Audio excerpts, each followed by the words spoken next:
ಈ ಬಾವಿ ಒಳಗಡೆ ಧುಮುಕಿ ಡೈವ್ ಮಾಡಿ ಆಳವನ್ನು ಗುರುತಿಸಿ ಕೊನೆ ಬುಡವನ್ನು ಮುಟ್ಟಾಕ ಬಂದಾಗ ಮಾತ್ರ ಉಂಗುರ ಬಿದ್ದಿದೆಯಾ, ಚಿನ್ನ ಇದೆಯಾ, ಬೆಳ್ಳಿ ಇದೆಯಾ, ಕಸ ಇದೆಯಾ, ಏನಿದೆ ಅಂತನ್ನೋದು ಗೊತ್ತಾಗುತ್ತೆ. ಸೊ ಧ್ಯಾನ ಅನ್ನೋದು ಅಷ್ಟು ಹುಡುಗಾಟದ ವಿಚಾರವಲ್ಲ. ಆದರೆ ಕೇಳಿದ್ರೆ ನಾನು ಧ್ಯಾನ ಮಾಡಿದೆ ಅಂತಾರೆ, ಗಂಟೆಗಟ್ಟಲೆ ಮಾಡಿದೆ ಅಂತಾರೆ. It is a long process. It is not such an easy thing to do it so easily. ಪರಿಪಕ್ವವಾಗಬೇಕು ಮನಸ್ಸು.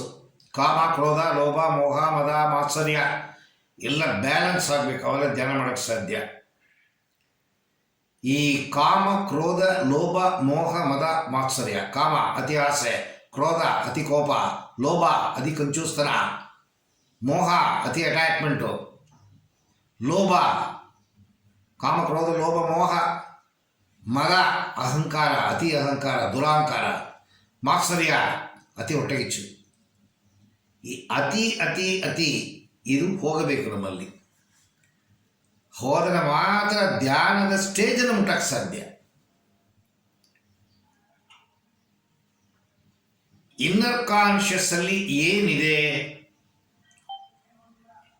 ಇನ್ನರ್ ಕಾನ್ಷಿಯಸ್ ಅಲ್ಲೇ ಎಲ್ಲ ಕಸಗಳು ತುಂಬಿರೋದು. ಜನ್ಮ ಜನ್ಮಾಂತರದಲ್ಲಿ ನಾವು ಮಾಡಿದ ಒಳ್ಳೆಯದು, ಕೆಟ್ಟದ್ದು ಮತ್ತು ಆಸೆಗಳು, ಮತ್ತು ಈ ಜನ್ಮದಲ್ಲಿ ಪಂಚ ಇಂದ್ರಿಯಗಳ ಮೂಲಕವಾಗಿ ನಾವು ಮಾಡಿರುವ ಕರ್ಮಗಳು ಎಲ್ಲ ಒಟ್ಟಿಗೆ ಸೇರಿ ಗುಂಪು ಚಿತ್ತ ಒಳಗೆ ಕೂತಿದೆ. ಹೀಗೆ ನಾವು ಒಂದು ಒಳ್ಳೆ ಕೆಲಸ ಮಾಡಬೇಕು ಅಂತಂದರೆ ಕಸ ಗುಡಿಸಿ, ಸಾರಿಸಿ, ರಂಗೋಲಿ ಹಾಕಿ, ಸ್ವಚ್ಛತೆ ಮಾಡಿ, ಫೋಟೋಗಳೆಲ್ಲ ಒರೆಸಿ ರೆಡಿ ಮಾಡಿ ಇಟ್ಕೊಂಡು ಹೂವು ಹಾರ ಹಾಕಿ ಪೂಜೆಗೆ ಸಿದ್ಧತೆ ಮಾಡ್ತೀವಿ. ಹಾಗೆ ಭಗವಂತನನ್ನು ಪಡಿಬೇಕು, ನೋಡಬೇಕು, ಮನಸ್ಸನ್ನು ಪವಿತ್ರ ಮಾಡ್ಕೋಬೇಕು ಅಂತಂದರೆ ಸ್ವಚ್ಛತೆ ಇಂಪಾರ್ಟೆಂಟು. ಸೊ ಪ್ರಿಪರೇಷನ್ ಇಲ್ಲದೆ ಧ್ಯಾನ ಮಾಡಲು ಅಸಾಧ್ಯ. ಅಂದರೆ ಕಸ ಗುಡಿಸೋದಲ್ಲ, ಈ ಯಮ, ನಿಯಮ, ಆಸನ, ಪ್ರಾಣಾಯಾಮ, ಪ್ರತ್ಯಾಹಾರ, ಧಾರಣ ಈ 6 ಮೆಟ್ಟಿಲುಗಳನ್ನು ಪರಿಣಿತಿ ಪಡಿಬೇಕು. ಈ 3ನೇ ಕಣ್ಣಿಗೂ ಧ್ಯಾನಕ್ಕೂ ಏನು ಸಂಬಂಧ? 2 ಕಣ್ಣುಗಳು ಚಿತ್ತ ಜೊತೆಗೆ ಕನೆಕ್ಟ್ ಆಗಿದೆ ಇಂಡೈರೆಕ್ಟ್ ಆಗಿ. ಕಣ್ಣು ಮಾತ್ರ ಅಲ್ಲ, ಪಂಚ ಇಂದ್ರಿಯಗಳು ಪ್ರತಿಯೊಂದು ದುಡುವಿಕೆ ನಿಮ್ಮ ಕಾನ್ಷಿಯಸ್ ಮೂಲಕವಾಗಿ ಸಬ್ಕಾನ್ಷಿಯಸ್ಸನ್ನು ತಲುಪುತ್ತೆ. ಸಬ್ಕಾನ್ಷಿಯಸ್ಸು ಪರ್ಮಿಷನ್ ಕೊಟ್ಟಾಗ ಆ್ಯಕ್ಷನ್ ಜರುಗುತ್ತೆ. ಎಲ್ಲ ಇಂಟ್ರಾಕ್ಟಿವ್ ಒಂದಕ್ಕೊಂದು.